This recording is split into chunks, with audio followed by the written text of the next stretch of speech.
welcome to a new episode of the Bubbles and Berries podcast. If you are new here, actually, there's a lot of new people. There's a lot of new subscribers since the last episode, so welcome, first of all, and maybe I should do a little bit of a better introduction than just my name is. So yeah, if you're new here, my name is Ode. I am coming to you from Edinburgh in Scotland. And this is Luna. You can't see her, but she's here. Hi, Bean. Do you want to go to bed somewhere? We'll see. She's a bit fussy this morning. So like I said, my name is Ode, and I'm coming to you from Edinburgh in Scotland. I am originally from France, but Scotland has been my home for quite a few years now. And yeah, I am a knitter. I crochet sometimes, I sew sometimes, and I do quite a lot of embroidery because my job is that I run a small shop where I make hand embroidered stitch markers. And yeah, I think that's all there is to say. I don't know. If you have any questions, just put them down below. But yeah, anyway, welcome. And if you are a returning viewer, then obviously welcome back. It is very nice to have you here. I have just a regular podcast episode for you this time, and just the usual finished objects, which I have one knitted and one sewn, and then works in progress, which I have quite a few. And then I have a couple acquisitions, and I like to finish my podcast episodes with talking about the books that I've been reading or that I'm currently reading, so we will be doing that. Hi. Hello. Do you want to come up here? Come on. Okay, maybe you need to... Do you want to settle somewhere? Okay, well, we'll see what she decides to do. Hi. So yeah, let's start with finished objects, or actually let's start with what I am wearing, which is, hi, hello, okay. I guess maybe this is how we're going to do the podcast. This is Luna. She's happy, she's purring, but it's not very good for me. Hi Bean, how about you go in your bed over there? I made you a nice bed, look. Yeah. Okay, we'll see if she decides to stay or not. So yeah, what I'm wearing is the Rhue sweater. It's a sweater that I finished I have my notes here, let me just check. In January this year, January 2024, this was a test knit for Rebecca of the Creabea. I'm just going to stand up so you can see the full thing, but I have talked about it in previous podcasts, and I also have a Ravelry project page. So here's what it looks like. It is a lovely colorwork sweaters. For mine, I have used, so it's DK weight. So for the top, I have the green, I have used Jamieson and Smith jumper weight in this green shade, which is, no, Bean, no, you cannot do that. Come on. Which is, the shade is FC12. They're nice, sort of heathered shades. And then the beige is from a cone of a yarn called Laine Paysanne, which is a French yarn, which is a nice neutral beige, which I have a lot of it actually left because I had a 1 kilo cone and I'm nowhere near finishing it. So yeah, I love it, wear it all the time. Yeah, it's very nice. So this is what I'm wearing today.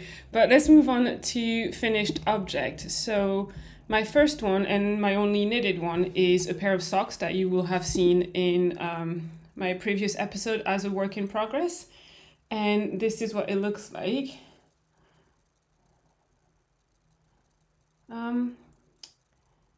It is finished. It is a very simple vanilla sock with some stripes. This is a sock set in terms of yarn that I got, I don't know, earlier this year. I think my husband gifted that to me. It is Woolly Mammoth Fibre Co Hearth Sock. I think the reddish color is called Peony and the yellow is called Cognac, I want to say. I'm not 100% sure.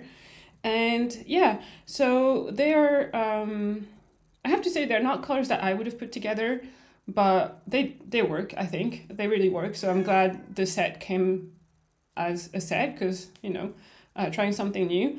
And yeah, for a bit of interest, I guess, I decided to use the mini to do 3 stripes at the top and then on the leg, and then I just did the toe.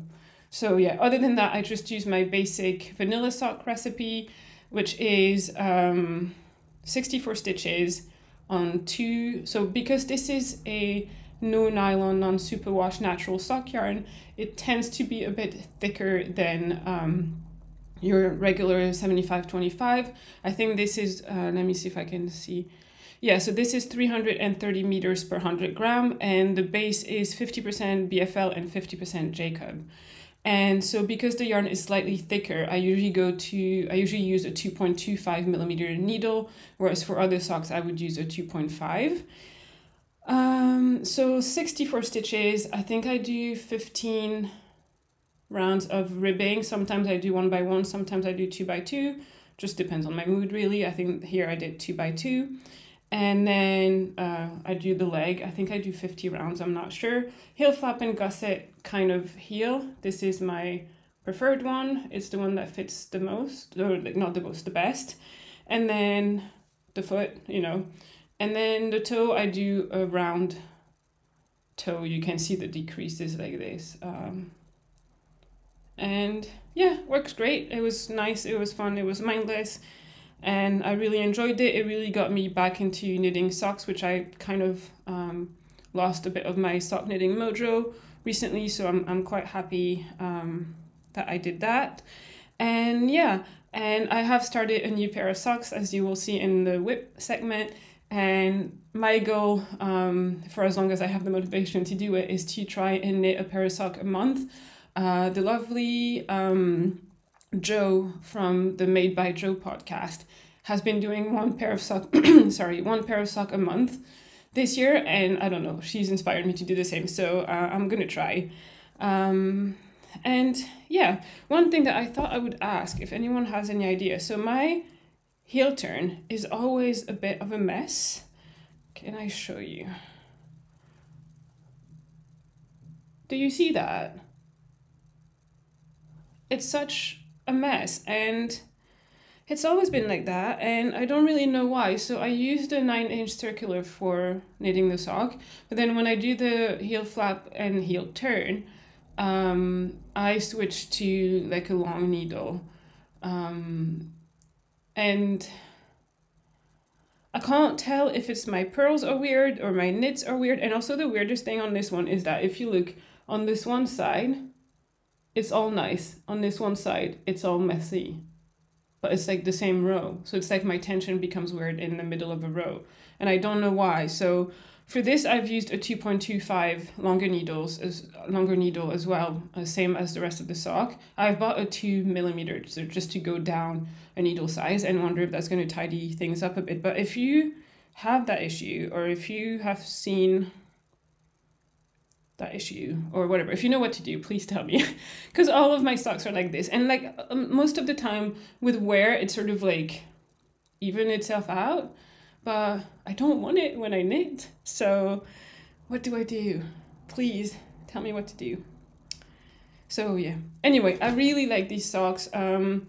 I've worn them just the once because I've just finished them, but they're really, really warm. I do find that natural sock yarn is warmer than your superwash, which to me is not like, doesn't mean that knitting in superwash, nylon, all that sock yarn is a no. Actually, I quite like it. I find the yarn really smooth, and I like the experience of knitting those yarn just as much as I like the experience of knitting the more rustic yarn. And to me, they have a place. Like I use them when it's a bit less cold, and then I use these when it's very cold. So, you know, I like both. So yeah, I think that's all I have to say. It's just a pair of socks, but I love socks and I wear my socks a lot. That's probably my most worn knits. It's just the socks. I just wear them and then wash them and then wear them again.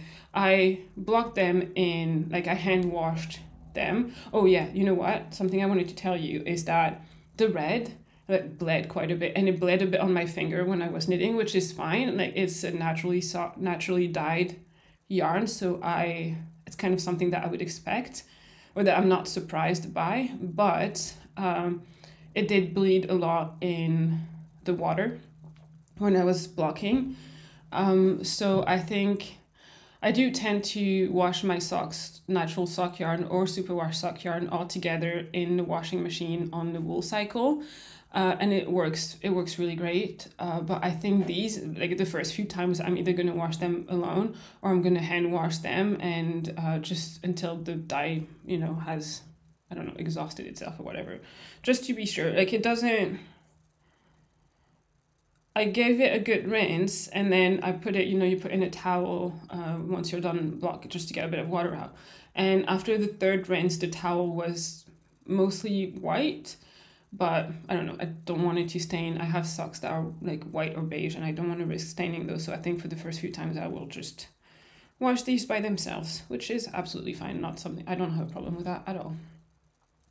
So yeah, that is my first finished object, my only knitting finished object. And my second finished object is a sewn item, which I'm just going to grab over here. And it is this blouse. It's got a V-neck. It's very simple. It doesn't have bust dart or anything. It has short little sleeves like this, although the pattern includes long sleeves if that's something you want to do. And then the back, rather than have a lot of sewing patterns have like a back yoke kind of thing, this just has like a sort of pleat. And yeah, it's called the Hopp blouse by Anna Rose Patterns. I think I've mentioned this in the past. I learned to sew while I was still in France, and so using French to sew comes to me more naturally. That's where I know all the vocabularies and the terms and all of that. So I tend to use the patterns in French, and so now I don't know if that patterns exist in other languages. Although I feel like most patterns, if they exist in a not English language, they also exist in English a lot of the time. So I don't know. I will link it down below, and yeah, you can have a look. And yeah, it was very easy to knit. The only little thing that I changed is that I added this little lace thingy to the neckline. I didn't put it at the back because I was worried it was going to be a bit itchy or a bit like I would feel it, so I didn't do it at the back, and I'm fine with that. And yeah, the fabric is very nice, very silky, very drapey. I think it's a Cupro. I think that's what it's called. It's just white. It was a bit sheer, so I lined everything. But yeah, I'm very happy with it. And I think that's all I have to say, because I don't know what to tell you about my sewing. So yes, if you have questions, let me know. But I will link the pattern that I use down below. And yeah, it's a really nice pattern, and I think it's one that it's easy to sew and also quite, it's got lots of options. So this is the most basic bodice, and then short sleeves. You can add long sleeves. For the sleeves, you can have like a nice cuff with buttons, or you can just have an elastic if you want. You can have pockets on the front. And I think there's also a version where instead of having a straight hem, you have like a rounded hem and you can tie a knot. So yeah, which I think is also very pretty. So it's probably something that I might do in another fabric at some point in the future. So yeah, let me just hang this back. All right. So yeah, I feel like I'm flying through that, but I honestly don't really know what else to say. Yeah, I don't sew very often, and I like knitting more, I would say. I also find that when I sew, I just get in the zone, and I'm kind of obsessed with it, and I need to finish it or get as close to finishing it as I possibly can. And so I just spend the whole day sewing, and then I like emerge, and it's been 8 hours and I've done nothing else. And so I need to learn to not do that. I need to learn to, you know, like do a bit, put it down, do a bit, put it down. And yeah, I don't know. I do enjoy it. I kind of want to do it more. I also have a bunch of fabric down here that I would like to use up. So yeah, I'm probably going to be a bit more sewing in the future, or I hope so anyway. Also, it takes so much space. Like, you've got stuff everywhere. So I have this IKEA table behind the chair, which is one that you can open up, which is really nice because then I can have my sewing machine on it, and I don't have to close it down, because right now, if I have it on my desk, which is where you are right now, I need my desk to work, so I need to pack everything away, and then everything back out when I want to sew, and it's a faff and it's a bother. But now that I have that table, I can do that. It's just that I need the ironing table, the ironing board, and got bits of fabric everywhere, and yeah, it's a lot more than just sitting on the couch and getting my knitting out. So yes, but I do enjoy it, and I want to use the fabrics that I have. So yeah. Anyway. All right, moving on to works in progress, and I have 4. So let me grab just my project pages. So I have my notes. The first one, I'm going to start with the one that you will have seen the last time, and then the other ones are new cast-ons. But right, the first one is my Miles shirt jacket. So let me see how I can do that. So this is what it looks like right now. Because it's knit in unspun yarn, I'm not having it in a project bag. I'm having it in a tray. And this is where I'm at. So I think the last time I had just joined the fronts and the back for the body. And now I realized that it doesn't look like much, but I am, especially because I have it on quite a small needle, which I find more comfortable, like a small short cable, which I find more comfortable. But yeah, I was here last time, and now I'm all the way down here. So I've done quite a bit on the body. I need to do a little bit more. I am lengthening the body by about 4 or 5 centimeters, because I would like it to be the length of another coat that I have, which I really like the length of. And in order to do that, I need to lengthen it. I'm not concerned about yarn, because I have 5 plates of unspun yarn. I barely started on the 3rd one. And also, I think I need to double check, but I think the size up from mine in the pattern also recommends the same amount of plates or the same amount of yarn. So I know that for my size, it's probably like 4 and a bit. And so I'm sure I have plenty of yarn to just lengthen it a little bit. So yeah, so that's the Miles shirt jacket. I am knitting size medium, which I think is just my size for like following the pattern's instructions. I am knitting it on 5mm needles, which is going down 1 needle size from what the pattern recommends, just because I guess that's what I needed to get gauge. I have done the pockets, which are just on the shelf here. They're just a square. I showed them the last time, which is what I really like about this pattern too, is that you start and you swatch by making a pocket. So your swatch is not like kind of useless. It's not useless because you get the measurement, but you can use it is that you're making progress in your knitting already. So I've got the 2 pockets, and then now I'm working on the body. I'm really enjoying it, I have to say. And yes, let me show you the yarn that I'm using. So the pattern recommends menstrual OP, and this is what I'm using by Wool Dreamer. This is what it looks like. It is obviously unspun yarn. It comes double-stranded, and I knit it double-stranded.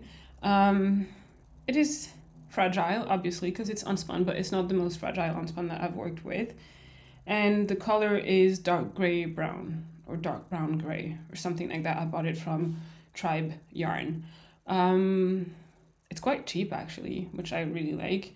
I got 5 plates, like I said, and yeah, this I joined in the 3rd plate last night. So yeah, I think I was saying in my previous episode, that because the bottom is curved like a shirt, you know, and I was thinking that I might not make the curve as deep, but I'm thinking that I'm just going to do what the pattern says, especially because I'm making it a bit longer. I think I'm just going to do what the pattern says, and yeah, it will be just fine. And yeah, I'm rolling out a little bit, which in another yarn I would be bothered. I think you can see it here.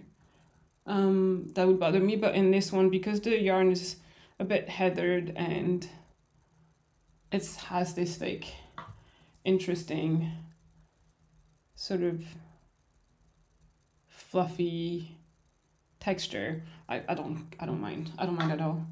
And yeah, I think I mentioned before as well, I usually like to knit, when I knit a garment, I like to knit the collar as soon as possible, because to me that's going to impact how, like, it's going to affect the sleeves, like it's going to impact how the body sits on your body, and then, you know, how long you need to do the sleeves. And I tend to like to knit the sleeves before I finish the body.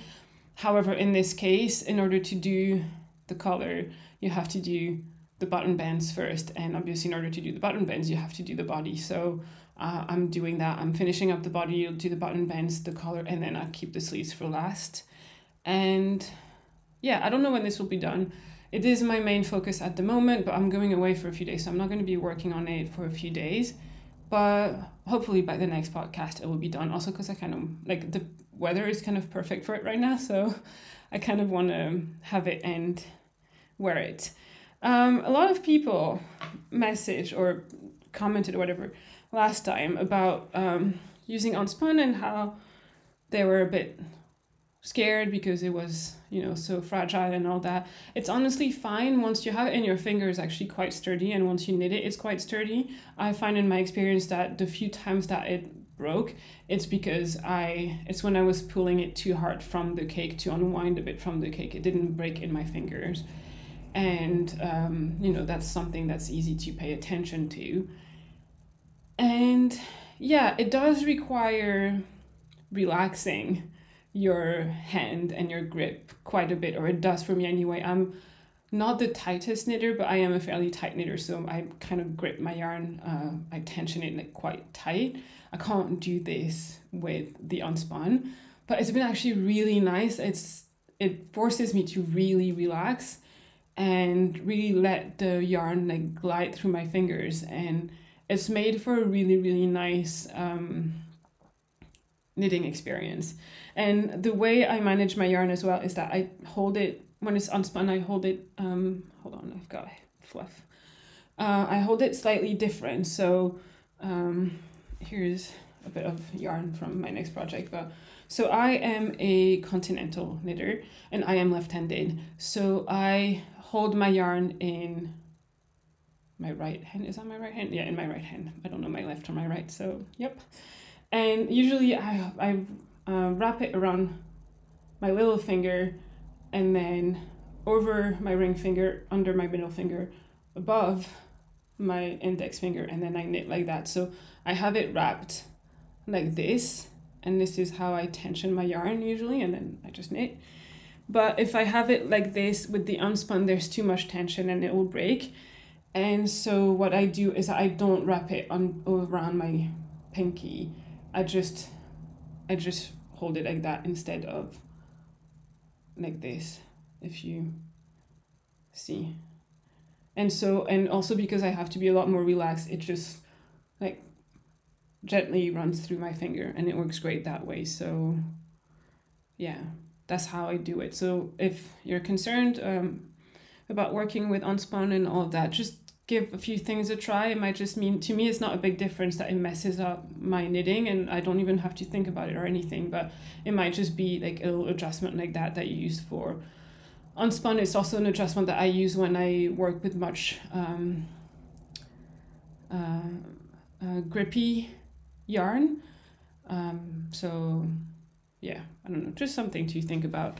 It's different, you know, but you work differently with every yarn that you use, so yeah. So I don't know if that's helpful or not. Maybe you just don't care at all. Anyway, I think that's all I have to say about it. I'm really looking forward to it. What I really like about it is it's quite oversized, and also just one last thing, the armholes are massive, which I kind of like, because I do want to wear this as a jacket, which is, I'm sure, the intended purpose that's in the name. But if the armholes are quite deep and the sleeves are equally oversized, I guess, it means that I can wear it over another jumper, which is what I want. So yes, I am very pleased with that, and I will report back in my next episode. All right, I'm just gonna have a sip of tea, although I think it's gone past that, you know, like it's the perfect heat, or like the perfect temperature, and it just tastes so good and feels so good when you drink it, and I think we've gone past that, unfortunately. We have. Oh well, it still tastes good. All right, so moving on. So my next 3 projects are in the very first stages of their knitting, because like I said, I'm going on a trip for a few days, and so I obviously cannot take my Miles shirt jacket. It's big, it's unspun, it's going to break everywhere, so that is just a no. And so I wanted a few small projects that I could take with me. I'm going to have quite a while, quite a few train journeys that are going to take a few hours, and then I'm going to Oxford, and my plan is to visit, but also to just relax and chill and find a nice cafe and knit. And yeah, I'm going by myself. I love traveling by myself. I also love traveling with my husband, and so I like to do both when I can. And I'm just going for a bit of a break. It's a city that I've never been to, but that from pictures I find incredibly beautiful. And I'm really curious just to visit and experience. But I'm also quite tired. Work has been incredibly busy for a long time now, since the beginning of the summer. And it's still going to be busy probably until Christmas. And so I do need a little break. And so I'm treating myself to a little break. And I've actually planned this trip for a long time, and I'm really looking forward to it. So yeah, anyway, all that to say that my next 3 projects are quite small and quite at the start of the project, just because I want to have stuff to knit on when I'm away. So yeah, I am going to start with, I guess, the pair of socks that I showed the yarn for last time. And these are gifts. A friend of mine, they're a gift for the sister-in-law of a friend of mine, basically. And they're a pair of DK socks in that really, really bright yarn that I showed you last time. So if you remember, it was really funny because I was like, oh my God, this is so bright. The brightest thing ever. I would never knit with stuff like that for myself. And then someone commented, was like, I love those colors. They're super bright and they're definitely my thing. So I love it because I think we all have, like, maybe some of you have similar tastes to me in terms of colors and yarns and things, but then others don't. And we're still all watching the same podcast. I watch podcasts by people who have completely different taste in yarn and color from me, and I love it anyway. So yeah, I think it's really fun. But yeah, anyway, here is the yarn. I'm gonna try and come closer. It is really bright. So we've got this orange. So both yarns are by Ginger Twist. It is their own hand dyed. Ginger Twist is my local yarn store, and it's their sheepish sock. So it's their own hand dyed sock yarn.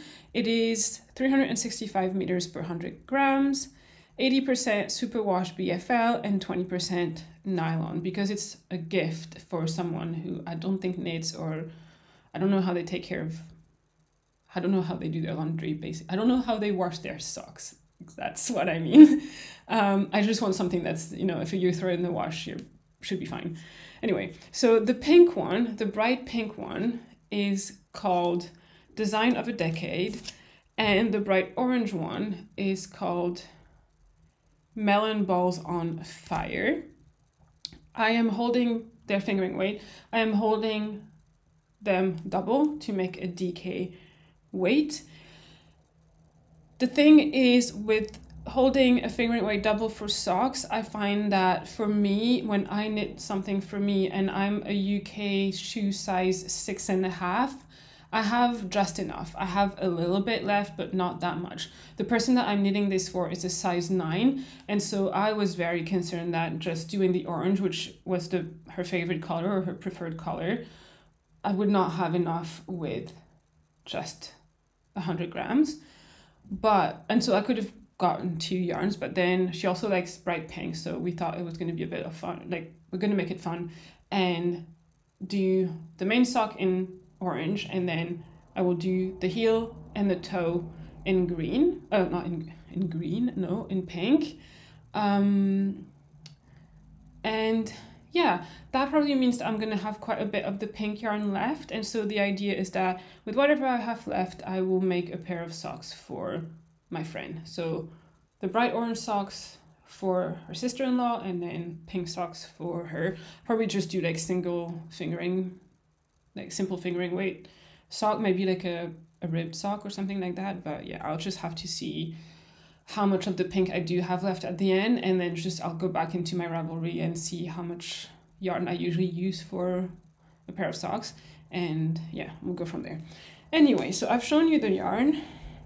So I have divided, so the pink, that's the full 100 grams, and because I'm going to be, well, my idea is that I was going to do them in tandem, which is usually what I do, but then I encountered like a needle issue, so I'm not doing this. But anyway, I'm going to be holding it double by pulling one strand from the outside and one strand from the inside. And then just to make sure that I don't run out of yarn for the second sock, or that I have the same amount for each sock, I divided the orange ball into two of equal weight, and then same thing, I'm pulling from the middle and pulling from the outside. I always do that when I hold my yarn double. It always works great for me. It doesn't tangle or twist or anything, so yeah.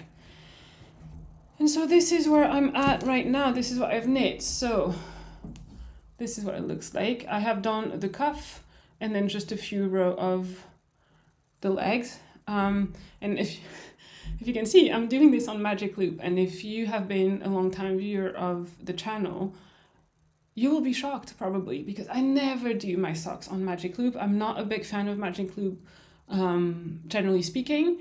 If I can use a small circular, I'm going to use a small circular. So I would do that for socks. I would do that for sleeves. But I just didn't have the right size needles, I think, in small circular. So I'm using 3.25, and I don't think I had them. I also find that small circulars with a DK weight, like a DK sock, even though the stitches are bigger, obviously, I feel like it's not as big as a 64 stitches in fingering weight, and so it pulls on the small cable and all that. So yes, I am doing it Magic Loop, and I don't mind if I have to do Magic Loop. I will do Magic Loop. I usually do Magic Loop for mittens actually, but it's not my preferred way, but it's okay. It's okay. What it means though is that I'm gonna have to do, because I only have one set of 3.25 millimeter needles, I'm gonna have to do it one sock at a time, which I have never really done, because I'm always worried of second sock syndrome. So I usually cast on my two socks and then work them together. So I do one cuff, the other cuff, one leg, the other leg, etc. And I can't do this here. I am not as concerned about second sock syndrome for here, because it's a gift and it has to get done, basically. So it will get done. And also DK weight socks just go really, really quickly. So yes, I've written down some notes. I've measured, or I've looked up online how long a size 9 foot is supposed to be in centimeter. I know how long my toes are usually, so I've deducted like how long my foot should be, kind of, just to know where to stop, because I always use, hold on, let me grab it. I'm not gonna do the toe while I'm away, that's what I'm trying to say, because I always use this when I make my sock, which is like it's not really a sock blocker, but more of a sock ruler. And so you can adjust the length of the foot using this ruler, and then you put your sock on it and then you measure. And so I've drawn a line here, which is where I need to start my toe, regardless of what weight of yarn I use. This is where I need to start my toe. And so I'm going to put the sock on and measure until I get to this point, and then I'll know I start my toe. And because I don't trust that my tension is exactly the same every time I knit a pair of socks, because I know it's not, my tension changes a bit, the yarn is slightly different, so it's going to knit up differently. I always measure on this before starting the toe. And so going away, if because you always pack, you always think you're going to do so much more knitting than you actually do when you're away. But if I get to the point where I need to do the toe, then I'm going to stop a little bit ahead, a little bit before, and then wait until I get home, measure it, and then do the toe. So yeah, which is why I've measured how many centimeters I need to do on the foot, and then stop and then measure it on here and see if I need to do a bit more or if I can go into the toe or yeah. This has been really, really useful. I don't use any of this stuff. I don't. But this, you can like slide it. You have little screws here and you can just slide it, and it's been wonderful, especially to, I've used it for all of my socks, but also especially for people that when you're gifting it and they're not here and all you have is their shoe size. So you can look online what is a UK size 8 in centimeters, and then you measure from here until your toe, the end of your toe, and then and then you can knit your sock. So I love it. It is from Yarn Works. I'm sure you can find other places, but I've had it for years and I love it. I mean, I say for years, I haven't been knitting for years. I've been knitting for about 4 years almost, but yeah, I've been using it a lot. So that is my second whip, my first travel whip. A DK simple vanilla sock with contrasting heels and toes. I have another pair of socks that I'm going to be taking down with me, and this one is for me. Like I was saying earlier, I would like to try and knit a pair of socks a month, so it's not necessarily from like the 1st to the 30th or 31st of the month. I think I started doing that on the 15th, so I'm going from like 15th to 15th or something. It doesn't matter. I'm trying to do one sock a month, and I am making an adaptation of the Fairy Ring socks by KT Green. And this is what it looks like. Oh, let me show you where there's no markers and no... It is super cute. It is little socks with little mushrooms. I still need to do, there's little dots on the taller mushrooms. And I'm debating whether I'm gonna do it in the beige that's here or in the light brown that's for the leg. I think I just need to try it and sorry, I just need to try it and see which one looks better. But yeah, so these, because they're fingering weight socks and I have all the needles that I need, I'm knitting them together. So not two at a time, but in tandem. And I worked on them, I need to hide my face so it will focus. I worked on them last weekend to get me just past the color work. So I will put a picture, I will put a picture of what the socks are supposed to be, and they're in a way all over color work, because on the foot and the rest of the leg you have like a, is it called like a flea stitch, where you just have the one little stitch of color work here and there.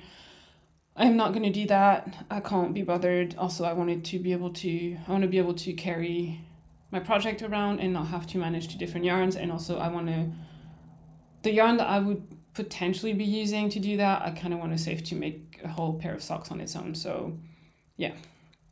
Speaking of yarn, I am using a bunch of yarns. The main colors, so the beige, gray beige kind of thing, is this yarn. And this is, do I have the label? I have another label that's the same. This is the Ovis Sock by Wool & Twine, which is really, really beautiful yarn. It's my first time using it to knit, but I'm really enjoying it. And I think it blooms a little bit when you wash it, because I did steam block the little mushrooms just to make sure I could get it over my foot. I can, so we're good. So the Ovis Sock base is 50% Cheviot and 50% Jacobs. Sorry, my throat is not happy.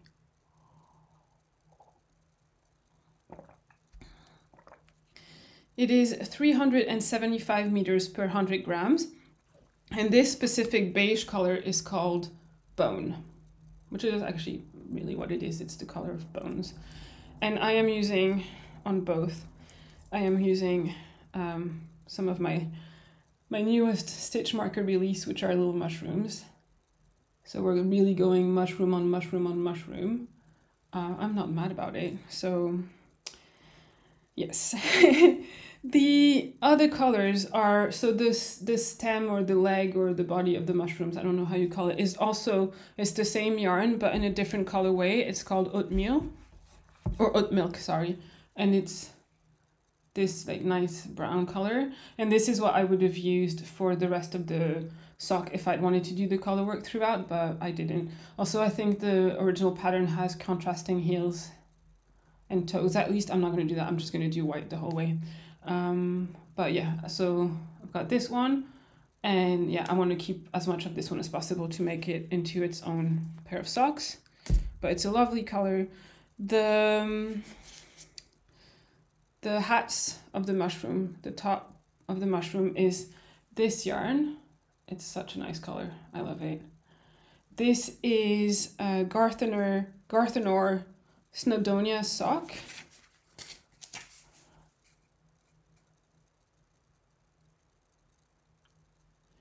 And it is 50% Romney and 50% Hebridean, and that's the shade Sundew. It's also really lovely. I find that it's a bit thinner in places, or like a bit thinner compared to the other sock yarn, but it might just be that the twist is slightly different, but it's quite nice. I also want to keep as much of that as possible because I have another pair of socks that I want to make with. And then the green one, the green bit, the grass, I guess it is. It's not a sock yarn. I didn't have in my, I wanted to stick with natural sock yarns for that, and I didn't have a green that matched, but I used this yarn. This is Rauma Finol that I bought last year when I was in Oslo. It is a very nice green. It is color 4129, and yeah, I had one ball of that, which like a ball is 50 grams. Actually, this one I weighed before to know how much I needed to use or how much I was using for the color work. This one is actually 55 grams, so that's really nice. And yeah, this is a little bit thicker. The other yarns are 400 meters. Oh no, what did I say for the 375 per 100 grams for the woolen twine. The Garthenor is 400 meters per 100 gram, and this is 175 per 50 grams, so 350, so it's maybe closer to a sport weight. But I think it worked really great. It's quite plump as well, and I think it works really great for the color work here. So yeah, I'm very pleased with those. What is this?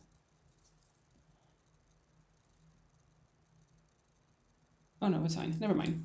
I'm scaring myself. Yeah, I'm very, very pleased with those, and I am at a point now where I just knit a sock. So I'm just taking this down with me. I am using 2.25 millimeter needles for the same reason that I mentioned before. I tend to use 2.25 for natural sock yarn that are slightly thicker, and 2.5 for superwash sock yarn. And yeah, excited to work on it. It's just really nice and mindless.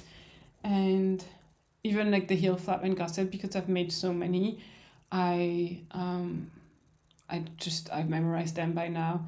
And if I'm not sure, I used a Crazy Sock Lady vanilla sock, so her regular fingering weight one, and then her DK one, just to check my stitch counts. Usually for when I start the heel turn is when I need to check the stitch count, because I can never remember that. But yeah, for me it's pretty mindless. And same thing as for the bright orange socks, is that I wrote down how far to knit the foot before I need to stop and wait until I'm back home and I have my measuring thingy to make sure that they fit well. So yeah, I don't know, if I finish 2 pairs of socks while I'm away, I'm only away for 3 days, that would be quite an achievement. And finally, my last work in progress. Yep, my last work in progress looks like this right now. It's a lovely squiggle, and this is also one that I just cast on. I'm going to bring with me. just to have something on a bit of larger needles and not just like tiny circulars or socks or whatever. And this is the Irene Headband. So I'm just going to pull up. I don't think I wrote any note, but yeah, so this is the Irene Headband, and it is a test knit that I'm participating in for my friend Rebecca of Journey Through Yarn. She has designed and released an Irene sweater and an Irene slipover, and then and now she's done the headband, and it's very cute, very pretty, and I was excited to make it, and so I applied for the test knit and got in and all of that. So yeah, I'll put a picture of what it looks like. I've only done the very, very beginning, which it's lined, so you it's like double thickness basically, so you do like half the lining, the outer motif, the other half of the lining, and then you stitch together in the middle and on the inside. And yeah, so just I'm at like a nice place where I have a bit of starting in the round to do, and then soon I'm going to get to the one that require a bit more attention, but I quite like it. I have gone down, so the pattern recommends using a 4mm needle, and I have come down to a 3 because I think I'm a looser knitter than Rebecca, and with any DK yarn I would have needed to go down to a 3.5, which is not unusual, you know, just half a size, like one size up, one side down. But I went down all the way to 3 because even 3.5 was going to be too big. And I think part of it is my gauge, but also part of it is the yarn that I use. It is a fingering weight yarn. I'll just show you the label in a minute, but it is a fingering weight yarn. It is 400 meters per 100 grams, and so I'm holding it double. And one of the samples, Rebecca also used a yarn that's 400 meters that she held double, so you know, I thought this yarn would work, and it does, but I think it's quite plump, and so it makes the stitches maybe a little bit bigger, so I went down another needle size, which DK yarn on a 3mm needle is like maybe a bit hard on the hand sometimes, but I'm fine with it. And also it makes a really dense fabric, so it's a super dense fabric that's going to be folded double to make a headband. It's going to be so warm. I'm really excited. And also I don't think I'm not expecting it to find it itchy, even though I'm not really sensitive. Anyway, the yarn is yarn that I received as a gift from a lovely viewer who sent me a bunch of yarn from all over Europe. And this one I think is from Germany. It's called, the woman who makes the yarn is called Esther Constance. And this is what the little tag looks like. It's very pretty. And from what I understand, she does a lot of like undyed natural breed, like natural yarn from local breed. This specific one is called Jura Bergschaft, which from my research is like a cute Swiss sheep, or a sheep that you can find in Switzerland that has that natural, really lovely brown color. So yeah, it looks really good on the camera actually, like really accurate. So yeah, which I think is beautiful to have such a nice warm chocolatey color as a natural undyed color. So I really like it. It's quite rustic, but like I said, it's quite rustic and quite dry, but I don't find it itchy. I'm not sure people who are more sensitive would not. I think they might find it a bit itchy, but I don't, and it's really lovely to knit with. My goal is that, so right now I'm holding it double for the headband, but it's not going to use the whole 100 grams obviously. And so my goal is to, with whatever I have left, to try and make matching fingerless mittens, just to use it up, because you know, I don't want to have tons of leftovers lying around for too long. And yeah, I will report back on how things are going. As you can see, you start with a provisional cast on, a provisional crochet cast on, which I actually quite like doing, and then it, you know, it helps you sew it properly in the end. But I don't mind a crochet cast on. There's a tutorial on, like a link to a video tutorial in the pattern if you haven't done it, or if you need a refresher. I need to watch a video every time I have to do one of those because I don't remember from one time to the next. And yeah, it's quite fun. There's a little Instagram chat group of all the people who are testing it, which is also quite nice. It's lovely to hear, to see what other people are knitting or how other people are knitting it, what yarn they're using. And it's also the pattern comes in a bunch of sizes from, I'm doing the larger size, I should have said that before. I'm doing the larger size, which is to fit a head circumference of 60 centimeters. I think my head circumference is 58 or something, but the size below was 55. So I decided to go up, especially because the finished headband is going to be 55 centimeters. And one of my headbands that I wear all the time is 55 centimeters circumference. So that should be fine.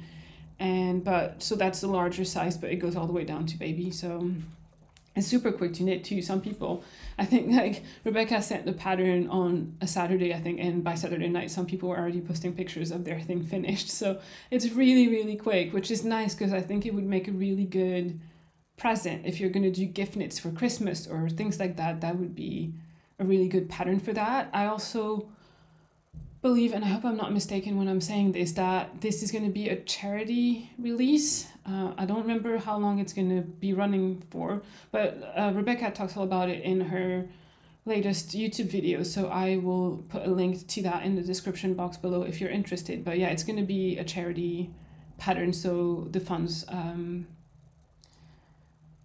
like the money that you pay to buy the pattern is going to go to charity, so which is always a really nice thing to do.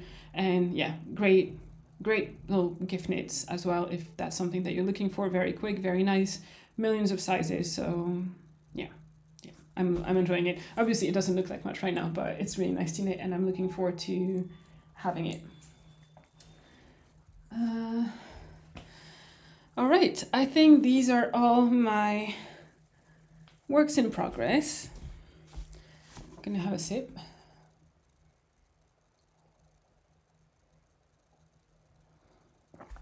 I have a couple of acquisitions that I would like to share with you, and then I will move on to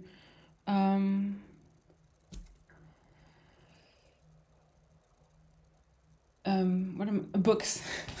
Sorry, my brain just stopped working for a minute. Oh no, there's something I wanted to share with you. I'm sorry, I'm just jumping back because of it's about my mushroom socks. And if you were looking carefully, you will have noticed that some rows have 3 color work. And this was my first time knitting that. And I've done 2 color stranded color work before. It works really well. And so I wasn't really sure how I was gonna manage, because the way I do color work, and I'm just gonna show you using those rings, even though that's not the ones that I usually use, but I hold my yarn on this finger, and basically I have 1 strand of yarn here, and I use a ring, like not this one, another jewelry ring that I have that I don't wear all the time. And so I have 1 strand here and then 1 strand like behind the ring, so that they stay, and then I hold them both in the same hand. I do color work continental. I don't do 2-handed color work. It's just too much for me. And it works great for me. But I was wondering, now that I have 3 colors, what should I do? So I started by, that was a bit funny, rummaging through my little box of jewelry. Not that I have a ton, but I have a few rings. And I found a ring that was small enough to fit just before my knuckle. And so I thought maybe I could have 1 color here, 1 color behind the first ring, and 1 color behind the second ring. And it was a bit fiddly. It wasn't working so great. And yeah, so it was just not working. And so in the end, what I ended up doing is that I will have my background color at the front here on my knuckle, and then my other like dominant colors, like the 2 of them, behind the ring, as if I were only doing 2 stranded, but instead I have 2 colors at the same point on my finger. And I would just knit like that, and it was a bit slow because you have to go in between the strands and pick up the color that you actually want, but it was fine. It was fine. So yeah, just a little tip on how I do 3 stranded color work. It was fine on a small pair of socks. It worked well. It's just a bit slow, and honestly I don't know if I would do that on like a, you know, a big yoke where you have a million stitches, but yeah, it worked. I know there are rings specifically for starting colorworks that exist out there, which is a ring and it has like several holes, and you can thread all your colors each through a hole, but I don't actually have one somewhere and I don't know where it is. But also I do like 3-stranded colorworks so rarely. Obviously, like I've done it just the once, and I don't really see, like I don't have any projects in the future that would involve doing that. That I'm not really too bothered. The way I'm doing it now works. So yes, let me know in the comment. I'm curious how you do colorwork, how you knit colorwork, how you manage all your yarns, and yeah, I'm really curious. So yeah, anyway, moving on this time to acquisitions. I don't have any yarn, but I have a couple of books that I wanted to show you. So the first one is this very cute book called Mouche and Friends. It is not new by any means. It came out earlier in the year, I think. And yeah, it's to make little stuffed animals. And the reason I bought this is because one of my very good friends just recently announced that she was pregnant. And so I wanted to knit her, or like her baby, I guess, one of these. I really loved the book when it came out, but I just didn't really have I couldn't really justify buying it because I'm not going to knit any of these for myself. And there weren't really like babies or small children in my life at the time, but yeah, now there's going to be a baby. So I thought it was a good excuse to buy it basically. And I think the one that I would like to make, there's so many fun patterns, but I think the one that I would like to make is the duck. Is there a picture? Yeah, I'm gonna try and not show the instructions. Do I have anything? No. This is the duck. I hope you can see it, because if I try to look, then it focuses on my face. But yeah, this is the duck, and I think she's very cute. And so I think that's what I'm gonna knit, and then make the little dress as well, and then have a look at possibly like other little outfits. And yes, so that is my first acquisition. I've been wanting the book for a while, couldn't really justify buying it, but now I can. So very happy about that. And then oh, I have stuff everywhere. And then the other book that I have, it's more like a journal or a magazine. It's this year's Shetland Wool Week annual, which I love. I love these books. I didn't go to Wool Week this year. I went last year. It was fantastic. And I love those magazines or those annuals because they have really nice patterns. I mean, look at that. It's so pretty. I hope it's focusing. I'm not sure it is. But also like really lovely articles. So there was another one that was really good. Can I find it?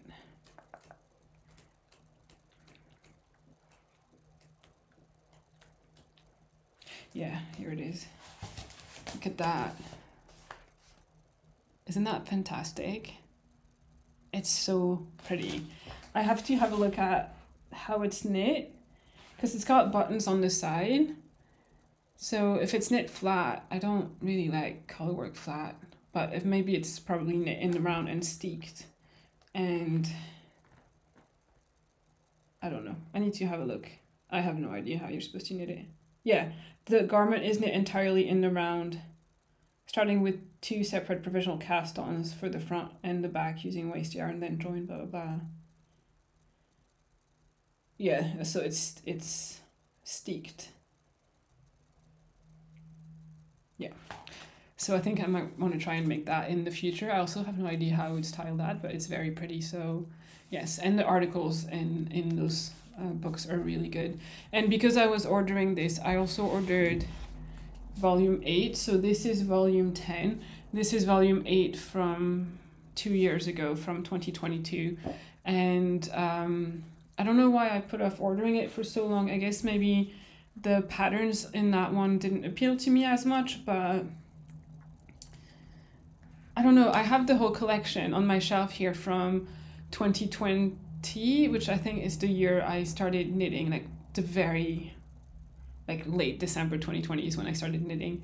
And I kind of wanted the collection, so I bought this one as well.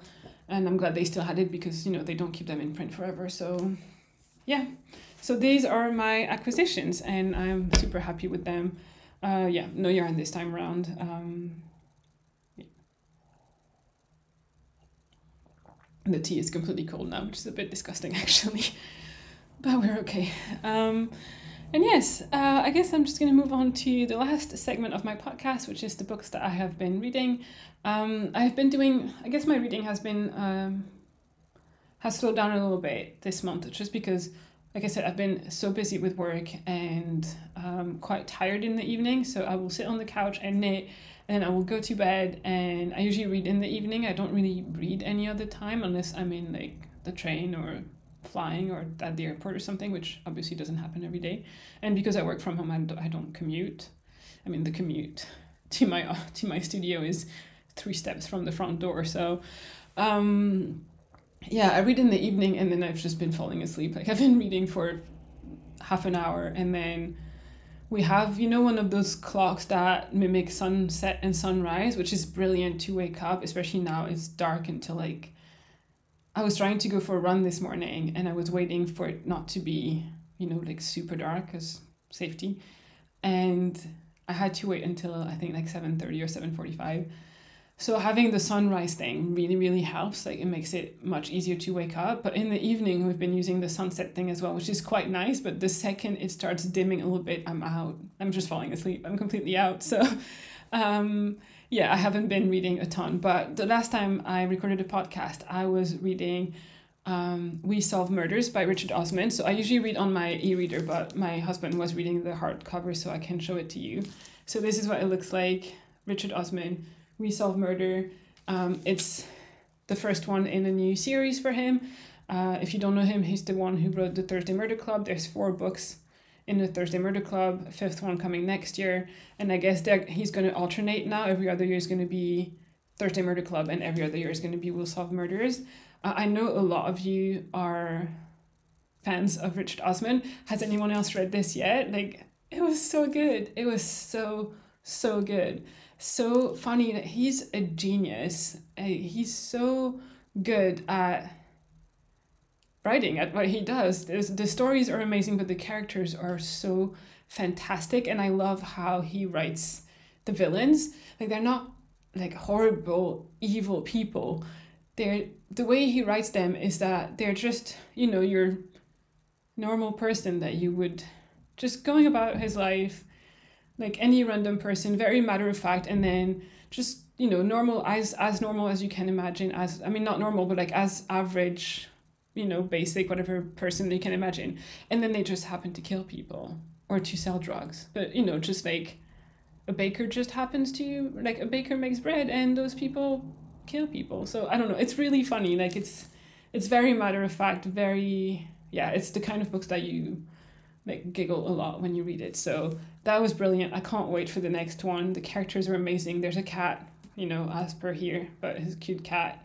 And yeah, so let me know if you've read this. And then I have moved on to another one that I would put the cover here because it's on my e-reader and not very nice to just show like this. And this is called The Secrets of Blythswood Square by Sara Sheridan. So it's not a murder mystery or like a cozy, which as I've mentioned before, is my favorite genre. But it's more like a historical piece, and there's not a lot of like hold your breath kind of adventure and mystery and things like that. It's much more like following the lives of the characters, but I really, really like it. So Sara Sheridan, I read her first book last year called The Fair Botanist. She's a Scottish author, and The Fair Botanist was set in Edinburgh around the time where the Botanic Gardens were created, or like moved to where they are right now. And her main characters are women, and it was really good. I really enjoyed it. And so this new one called The Secrets of Blythswood Square is set in Glasgow this time in 1846, and the main themes are female friendship and like women charting their own path at a time where like women really didn't do that. One of the main characters is sort of she was assisting a famous photographer in Edinburgh, and now she's gone to Glasgow to set up her own practice, but it's the first female photographer, and the idea of a woman being a professional photographer is kind of mind-blowing to most of the other characters in the book. It's just not something that not something that was done. And then the second main character is this more upper class woman whose dad just died, and so she's inherited everything basically, and so now she's sort of in charge of her own life, running her own home, and yeah, she's in charge, which is not something that sort of women used to be at the time. And she finds in her house like sort of like a secret room that her father had, where there's a lot of erotic paintings, and she doesn't really know what to do. So that's sort of where I'm at, where she has found it and she's trying to figure out what to do. And those two women meet, and you know, like a nice friendship ensues. And yeah, so I'm really enjoying it. It's more slow paced than an adventure book, but it's really, really nice, and I would recommend it. So yes, I will let you know how I feel about it once I finished it, which should be by the next podcast. Please let me know what you are reading in the comments down below. I'm always looking for new book recommendations, so please do let me know, and other people go and read other people's comments, because you know, there's lots and lots of inspiration. Also let me know what you're knitting on. Again, same thing, love to find inspirations for knitting patterns. It's very fun, and also it makes me want to knit all the things, which, you know, I'm like, oh, I want to knit this and I want to knit that, and why can't I knit 8 hours a day? Well, because I have a job. I love my job, but also I kind of want to knit all day sometimes. But yeah, I'm just rambling at this point. So that's going to be it for today. Thank you very much for watching. Thank you to all the new subscribers for subscribing. If you aren't subscribed yet, please just hit the subscribe button. It's free. I feel like I don't know that I need to mention that, but it is free. It just means that for one, it means that when I release a new episode, it's just going to show in your YouTube feed. And then also you subscribing or leaving a comment or liking the video tells YouTube that this is a good video that YouTube should recommend to other people. So yes, thank you for doing that. Thank you to all of you who comment every time. It's lovely to chat with you, and it's also incredibly helpful for the growth of my channel. So yes, on that note, once again, thank you so much for watching this video, and I will see you in the next one. I am hoping to vlog my Oxford trip, so hopefully the next video will be a little vlog of my time in Oxford, and if something happened and I can't do it, then it will be another podcast episode later in November. Bye!